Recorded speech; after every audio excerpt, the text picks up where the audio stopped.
গরমের মধ্যে মাস্ক পরে আছো কেন? দেখো বাইরে কত গরম। না বোন, জলের কোনো দরকার নেই। আর 10 মিনিটেরই তো ব্যাপার। আরে মাস্ক পরতে পরতে অভ্যাস হয়ে গেছে। আচ্ছা বলছি, একটা কথা জিজ্ঞাসা করতে পারি? আপনার মুখে ব্যান্ডেড করা, আবার মুখে সব দাগ, এসব কি করে হয়েছে?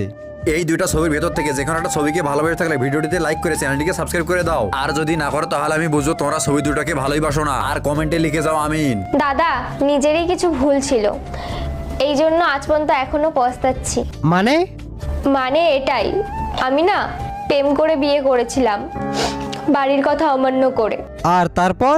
বাড়িতে বলেছিলাম মা বাবা দাদাকে, কারোর ছেলেটা পছন্দ হয়নি। ওরা হয়তো বুঝে গেছিল ছেলেটা আমার জন্য ঠিক না। তারপর ওরা ঠিক করে নিয়েছিল ওই ছেলেটার সাথে আমাকে বিয়ে দেবে না।